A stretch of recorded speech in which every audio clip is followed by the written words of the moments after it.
Hey, so I thought I would try to do something, establish a new kind of direction I want the channel to go to. I've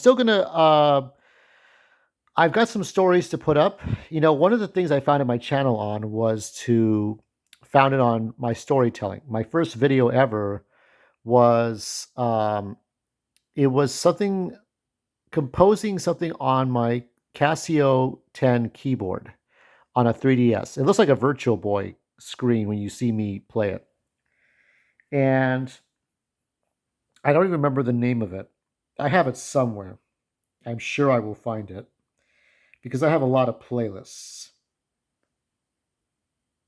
My first videos, I think it's called. As I'm looking at it, oh yeah, here it is. So it's called Track 01. So Track 01 was my first video ever, I think, that I posted. And I posted other ones. So how can we properly define goth metal lore? Not just music, but goth metal lore.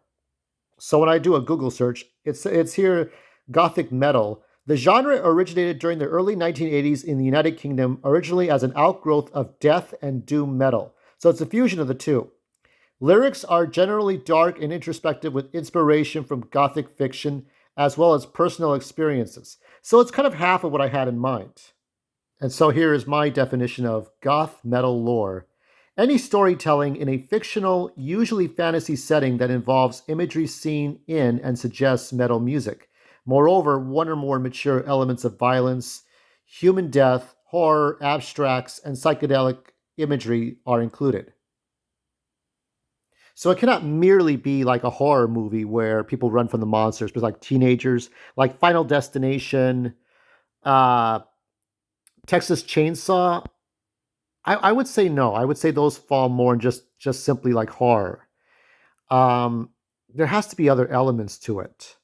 So like when you look at the original Alien, or you look at some of Guillermo del Toro's work, or some other movies. What I'm going to try to do is maybe I can do this 3 times a week. Maybe I can't. I may end up moving gaming night to Fridays and Sundays instead of Thursdays and Sundays, and then try to do this 3 times a week. Now, schedules are a bitch because we always try to schedule things and then something goes against the schedule and then we have to change the schedule. But I think to keep me busy 3 times out of the week, I can do reviews. We can look at things. There's different art. I have a poster. So I randomly chose something, and I have a movie review I can do on Tuesday night, and it will fall into this category.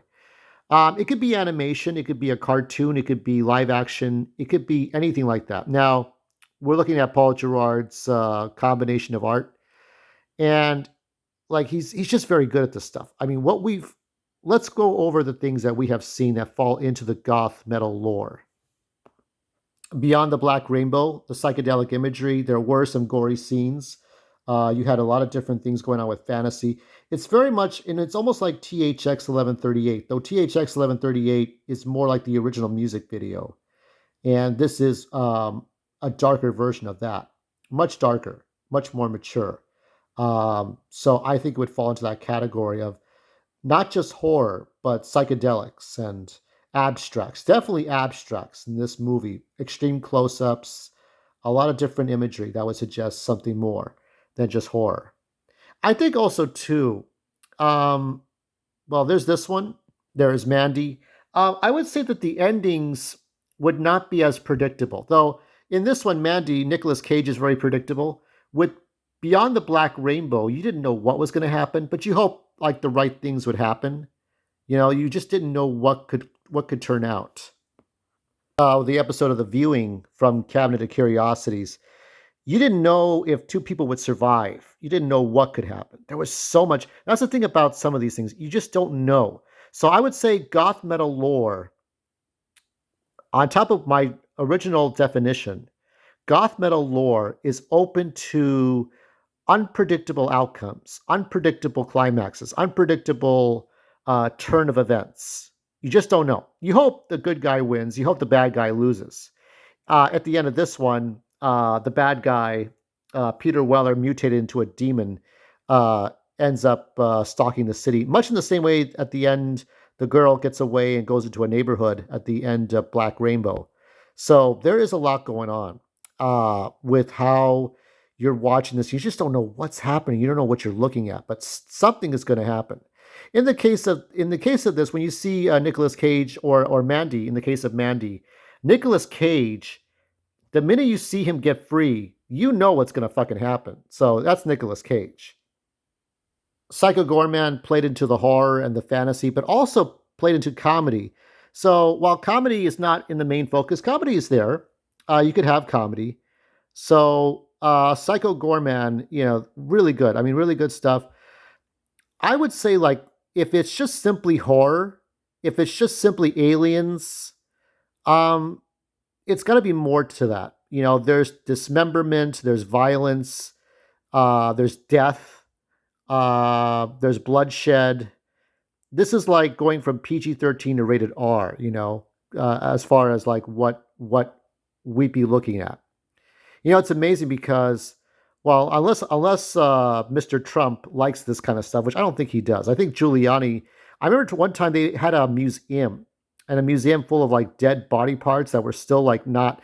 They were not like curated. They were just like these like parts of a cow or parts of a horse, and there were flies in there. It was like this really grotesque museum. And at the time, Rudy Giuliani was the mayor. Just like had to shut that down. There were like all kinds of maggots swimming in the meat in a like an art exhibition in New York. So Giuliani didn't like that. So I don't think the Republicans like this shit. So that's the thing about this stuff. This stuff cannot be canceled. I just think that this might be a good direction for me to go into because in some ways I've outgrown a lot of the stories and toy collecting. There's not a lot left. I did order a board game, and as far as movies, I've outgrown most of the movies, but I'll still see some movies that they're really interesting in the theaters. But I want to try this. I want to see if this goes anywhere. Like I said, it's taking a combination of the best kind of horror movies, the best kind of gothic stories, the best kind of like punk, or not of cyberpunk, but just all the imagery we've seen in metal, devil folklore, succubus, or some shit like that. Like just all these different imagery, you know. So you see like in Psycho Gorman and the Cosmatos movies, you just see gore and fatalities like Mortal Kombat and shit. Um, we'll just look at different things and we'll see how this goes. Okay. I figure there really isn't a genre name for this. There really isn't. And I would say Masters of the Universe, if I mean, even with Paul Gerard knew this, okay? Masters of the Universe ideally could fall into this category as well. Unfortunately, Mattel doesn't see it that way, so that's how it is. I think they try to put it in the wrong category because they don't want to do anything. They just want to stick to Barbie. Barbie was like almost an accident that it did so well, and now we'll have to see how the rest of it goes. But stay tuned for a movie review of Goth Metal Lore movie on Tuesday.